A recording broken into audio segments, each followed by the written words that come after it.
Bienvenidos a este oasis de tiempo en la semana.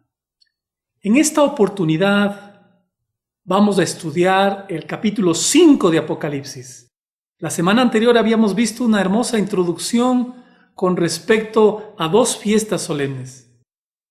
Vamos a hacer entonces este estudio iniciando con una oración. Oremos. Padre nuestro que estás en los cielos, te damos gracias porque nos has permitido reunirnos libremente para estudiar tu palabra. Te imploramos que nos des inteligencia, sabiduría para entender todo lo que tú quieres para cada uno de nosotros. Ayúdanos a prepararnos para tu pronto regreso. Perdona nuestras faltas y pecados, te lo imploramos en el nombre de Jesús. Amén. En el estudio anterior habíamos visto dos fiestas del pueblo de Israel, la fiesta de la Pascua y la fiesta del Pentecostés. La fiesta de la Pascua habíamos visto ahí que el corderito pascual es el símbolo de Cristo Jesús, cuando ofreció su propia vida, su sangre, para liberación de nuestros pecados, para libertarnos de la esclavitud del pecado. La fiesta de la Pascua iba acompañada por 7 días de una celebración con panes sin levadura. El símbolo del pancito sin levadura es el hermoso símbolo también de Cristo Jesús, un pancito exento de malicia y de pecado, una vida sin mancha, sin contaminación. ¿Cómo debemos ser nosotros? Por medio del corderito pascual, por medio de su sacrificio, cada hombre también debe ser un pan exento de levadura, un pan sin malicia, sin maldad. Y al segundo día de la fiesta, de esta conmemoración de los panes ácimos, se hacía una hermosa actividad en el templo.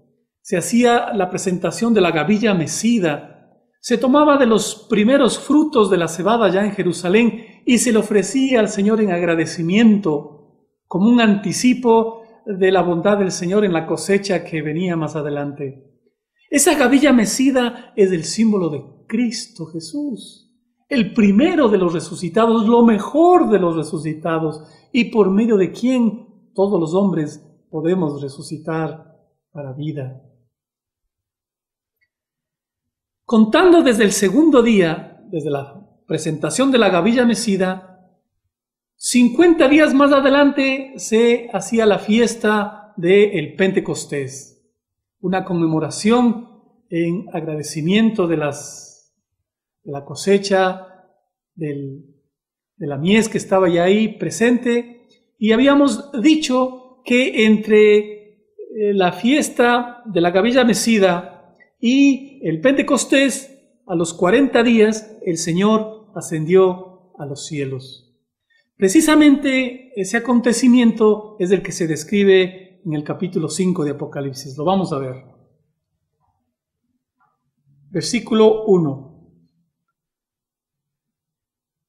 Vi en la mano derecha del que estaba sentado en el trono un libro escrito por dentro y por fuera, sellado con 7 sellos.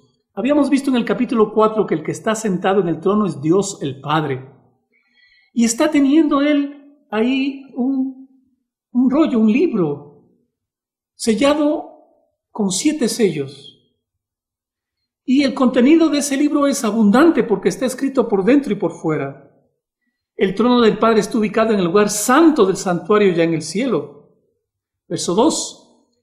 Vi un ángel fuerte que pregonaba a gran voz: ¿quién es digno de abrir el libro y desatar sus sellos? Y ninguno, ni en el cielo, allá entre los ángeles, ni en la tierra, entre los discípulos, entre los que estaban seguidores de Cristo, ni debajo de la tierra, entre aquellos que ya habían muerto, nadie podía abrir el libro ni aún mirarlo. Verso 4. Lloraba yo mucho porque no se había hallado a ninguno digno de abrir el libro, ni de leerlo, ni de mirarlo. Juan lloraba desconsoladamente porque no había nadie digno de tomar el libro y de abrirlo para revelación de todos nosotros. Pero ¿cuál era la razón por la que Juan llorase? ¿Qué contenía el libro? ¿Qué tan importante era el contenido del libro para que Juan llorase? Porque no había quien pueda revelar lo que está ahí escrito. Vamos a ver un texto inspirado. Se dice, este rollo es la historia de la providencia de Dios, la historia profética de las naciones y de la iglesia. Contiene las declaraciones divinas, su autoridad, sus mandamientos, sus leyes, todo el consejo del Eterno. Ahí está la historia de todos los poderes que rigen a las naciones. En lenguaje simbólico está contenido en el rollo la influencia que cada nación, lengua y pueblo ha tenido desde el principio de la historia de esta tierra hasta el fin. Es decir, que en este rollo está escrito todos los acontecimientos que tienen que ver con el conflicto entre el bien y el mal. Y la participación que ha tenido Dios con respecto a las naciones y en favor de su iglesia. La importancia que tienen que ver sus mandamientos y sus leyes a lo largo de la historia y de manera especial en este último tiempo. ¿Y por qué Juan lloraba mucho? Porque si no se abría el libro, no se podía revelar estos acontecimientos a su iglesia. No podíamos conocer los acontecimientos del tiempo del fin. ¿Qué papel van a desempeñar las naciones en el tiempo del fin?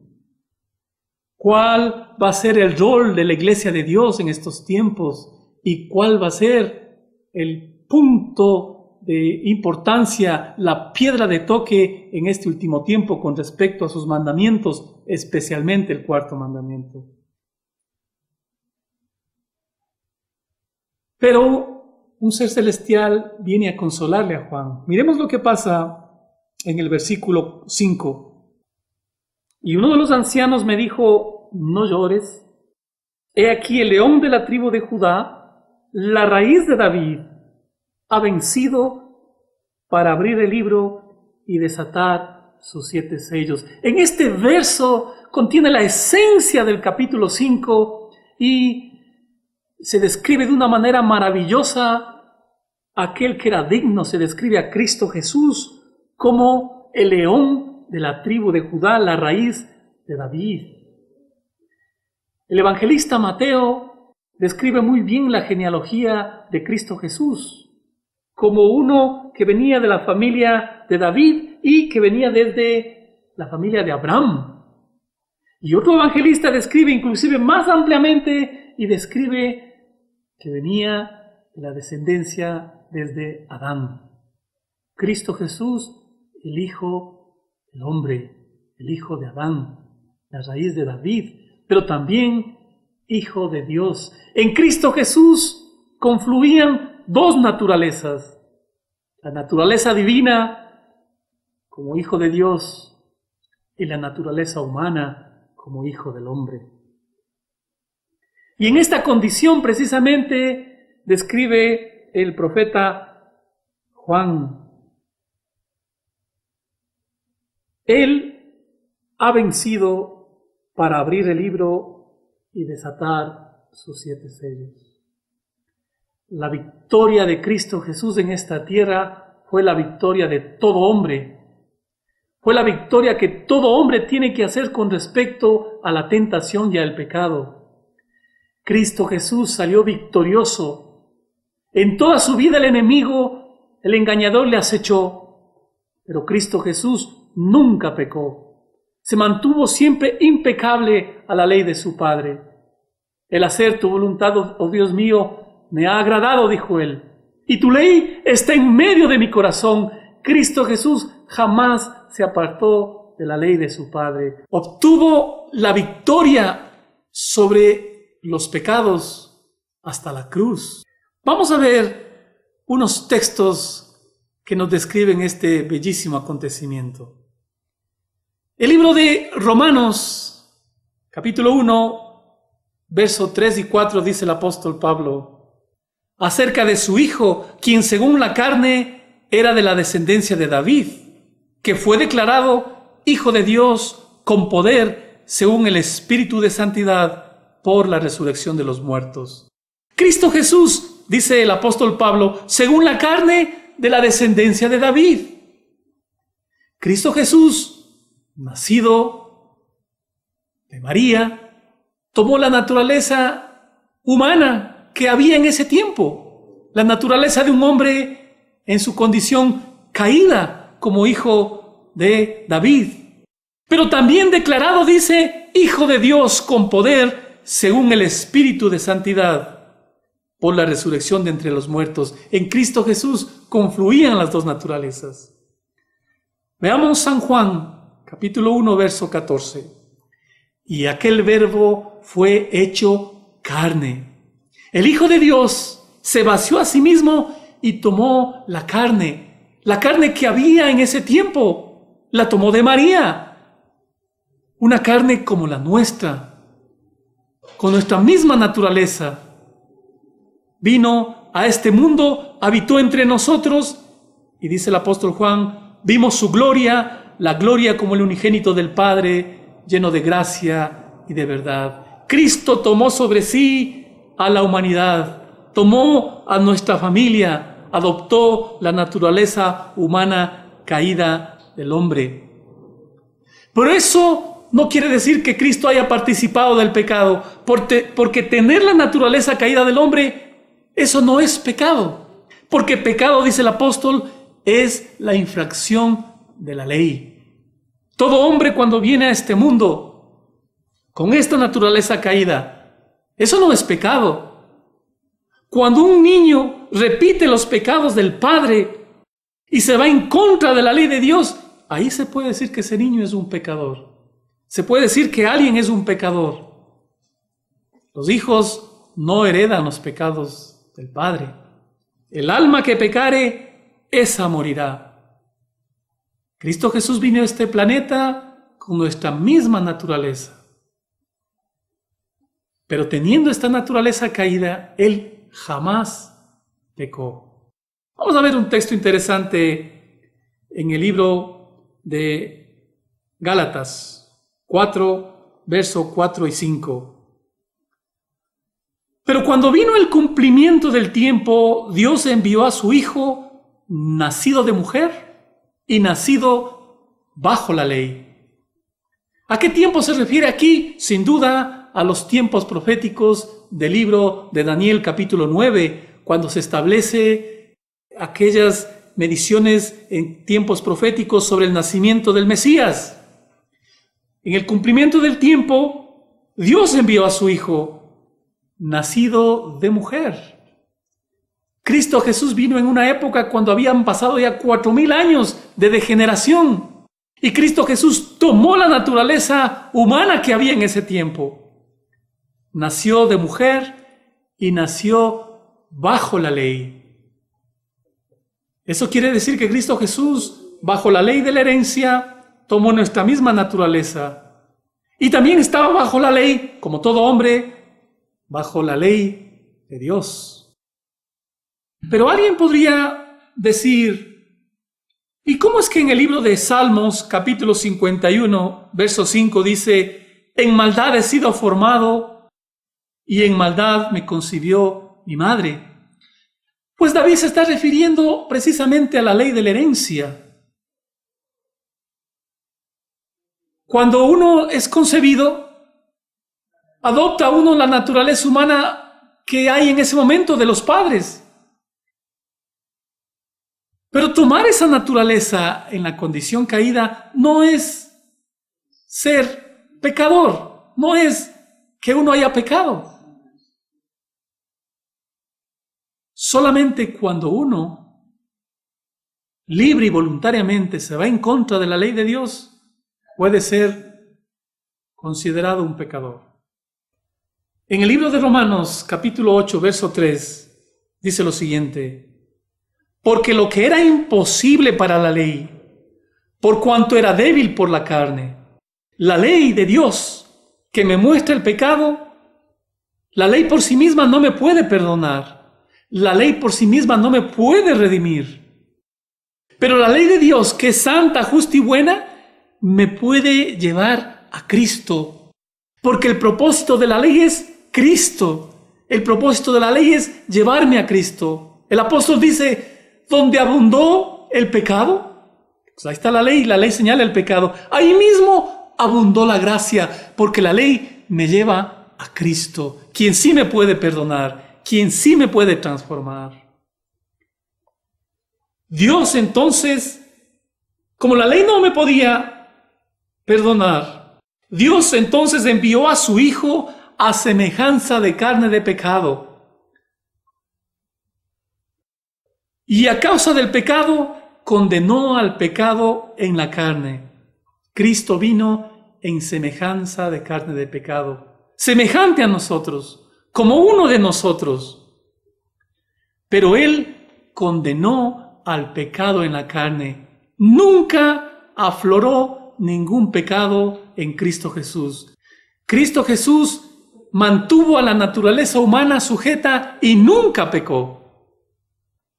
Hebreos 4:15 dice, porque no tenemos un sumo sacerdote que no pueda compadecerse de nuestras debilidades, sino uno que fue tentado en todo, según nuestra semejanza, pero sin pecado. Cristo Jesús, tentado en todo, como todo hombre, a nuestra semejanza. Pero la única diferencia, si se puede decir así, es que Él nunca pecó.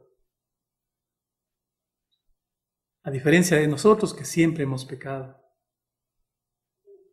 Pero ni aun esto, si ustedes quieren verlo así, marca una diferencia abismal. Porque Cristo Jesús vivió desde que nació en este mundo como un hombre que es nacido de nuevo. Desde que Cristo vino a este mundo, vivió esta vida como un nacido de nuevo. Porque el Espíritu de Dios estaba en Cristo Jesús y Él subyugaba y sometía esa naturaleza humana y hacía que nunca peque. Entonces, ese milagro que sucedió en Cristo también puede suceder en cada uno de nosotros, en este corazón y en el corazón de todos ustedes. Por medio del nuevo nacimiento, Cristo Jesús le toma al hombre en su condición caída, en su condición pecaminosa. No importa lo que haya hecho en el pasado, el Señor lo perdona. Pasa esa página oscura y ingresa el hombre a una nueva vida, porque las cosas viejas pasaron, y aquí las cosas son hechas nuevas. Cristo Jesús puede hacer ese milagro en cada hombre a través del nuevo nacimiento. Nicodemo se acercó en la noche a Cristo a preguntarle cómo podía hacer eso. Y el Señor le dijo, tienes, Nicodemo, que nacer de nuevo. La carne es carne, mas el Espíritu es el que da vida. Hay que nacer de nuevo. Cuando ustedes y yo, por medio de la fe, aceptemos a Cristo y deseemos sinceramente nacer de nuevo, Cristo Jesús hará morada en cada corazón. Y en esa íntima relación, el hombre, como Cristo Jesús, vencerá plenamente al pecado, a sus vicios, a sus pasiones. El apóstol Juan señala que el que es nacido de Dios no peca. No puede pecar porque la simiente de Dios está en él, porque Cristo Jesús mora en cada corazón. Y ese milagro preciso es el que va a suceder en este último tiempo, cuando estamos esperando el pronto regreso de Cristo Jesús. Mientras Cristo está ministrando en el santuario celestial, Él hace esta preciosa obra en el corazón. Él quiere que así como Él venció al pecado, nosotros también venzamos el pecado. Y qué hermoso tener allá en el cielo, primero, un sacrificio que fue de nuestra familia, un sacerdote que es de nuestra familia, un abogado que nos va a representar y, como dice Pablo, un sumo sacerdote que se compadece de nuestras debilidades. que fue tentado en todo, pero sin pecado. Vamos a ver Hebreos, capítulo 2, del 11 al 18. Porque el que santifica a Cristo Jesús, y los que son santificados todos nosotros, de una son todos. ¿De una qué? De una misma semejanza, de una misma naturaleza, de una misma familia. Por lo cual no se avergüenza de llamarlos hermanos,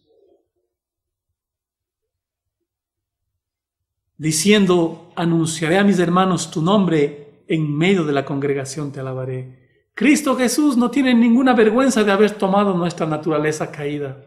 Él aceptó, pero nunca pecó. Así que por cuanto los hijos participaron de carne y sangre, Él también participó de lo mismo, para destruir por medio de la muerte al que tenía el imperio de la muerte, entonces al diablo. Porque ciertamente no socorrió a los ángeles. Cristo Jesús no vino con una naturaleza de los ángeles, ni siquiera la de Adán antes del pecado, sino que socorrió a la descendencia de Abraham. Socorrió a los hijos de Abraham en la condición en la que estaban, en la condición caída. ¿Y cómo lo hizo? Tomando la condición humana para llegar al hombre, para tomar al hombre y hacerlo que se pueda aferrar por medio de él al trono celestial. Por lo cual, dice el apóstol, debía ser en todo semejante a sus hermanos, para venir a ser misericordioso y fiel sumo sacerdote en lo que a Dios se refiere, para expiar los pecados del pueblo, pues cuando él mismo padeció siendo tentado, es poderoso para socorrer a los que son tentados. Qué maravilla tener allá en el cielo a un intercesor, a un sumo sacerdote que es de nuestra familia, que se compadece de nosotros. Esa es la esencia del capítulo 5 de Apocalipsis, la victoria de Cristo Jesús en favor de la humanidad, el ejemplo que Él nos dio y cómo nosotros podemos también ser victoriosos con su ayuda. Verso 6: y miré y vi en medio del trono y de los 4 seres vivientes y en medio de los ancianos que estaba en pie un cordero como inmolado. Cristo Jesús, la raíz de David, era digno. Ahora se lo mira a Él como un corderito recientemente sacrificado. Claro, hace 40 días atrás nada más, Él había sido ya sacrificado en el Gólgota.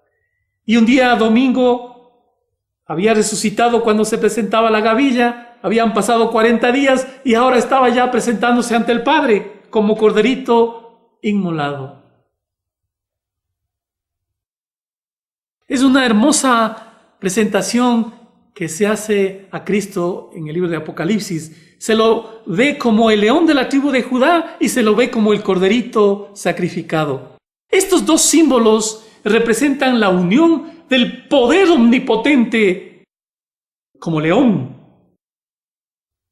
y el símbolo abnegado del sacrificio del amor como corderito.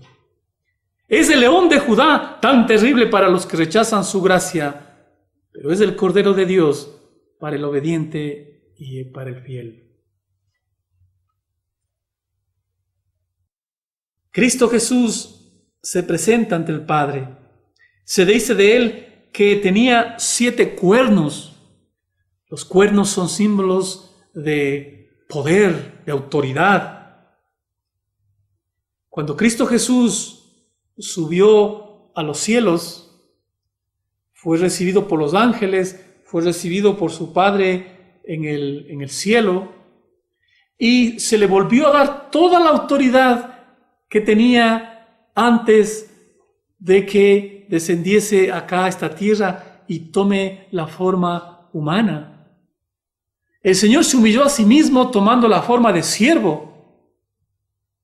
Vino a este mundo como el más pobre de los pobres y adoptó una naturaleza caída. Cristo se despojó de sí mismo, pero ahora que había resucitado y ascendía a los cielos, la gloria que había tenido antes le es vuelta a dar, a reconocer allá en los cielos. Por eso se le dice que tiene 7 cuernos Y 7 ojos, dice, los cuales son los 7 espíritus de Dios enviados a toda la tierra. Los 7 espíritus de Dios. Cristo Jesús tenía ahora toda la autoridad. Y el Espíritu Santo que había prometido a los discípulos, el Consolador, pronto sería derramado en favor de su iglesia. Verso 7.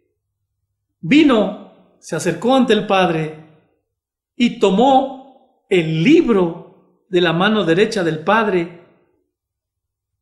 Este acto hermoso que se ve en las Sagradas Escrituras es el cumplimiento del texto de San Juan, capítulo 5, verso 22,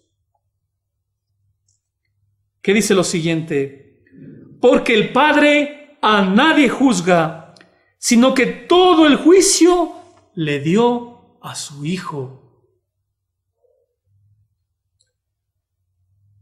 Dios el Padre, sentado en su trono, le entrega el libro, aquel rollo que contiene todo el conflicto entre el bien y el mal, le entrega a su Hijo.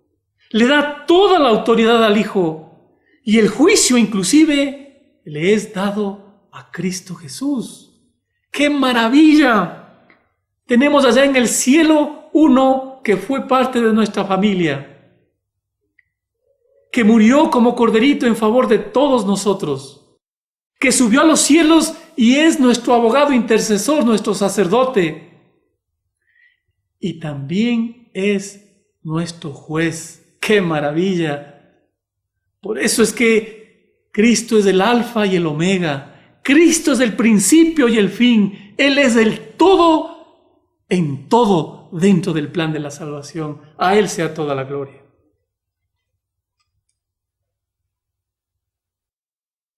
Cuando hubo tomado el libro, verso 8, los 4 seres vivientes y los 24 ancianos se postraron delante del Cordero.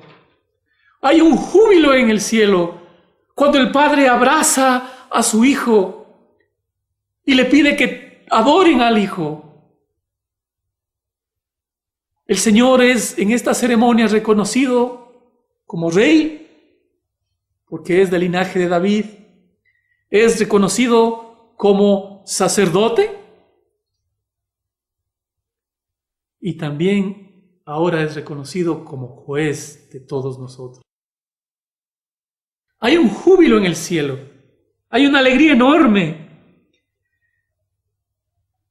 Los seres vivientes y los 24 ancianos que estaban delante del Cordero se postraron en adoración. Todos tenían arpas. ¿Se acuerdan ustedes cómo los 24 ancianos asisten en el servicio del canto y también con instrumentos musicales? Y también tenían copas de oro llenas de incienso. Los ancianos iban a acompañar a Cristo pronto en el ministerio, en el santuario celestial, en el lugar santo. Estaban ya con las copas llenas de incienso. Ese incienso aromático, símbolo de la justicia de Cristo, de la vida perfumada del Señor, que debía mezclarse con las oraciones de los santos para llegar al trono del Padre y tener pronto auxilio.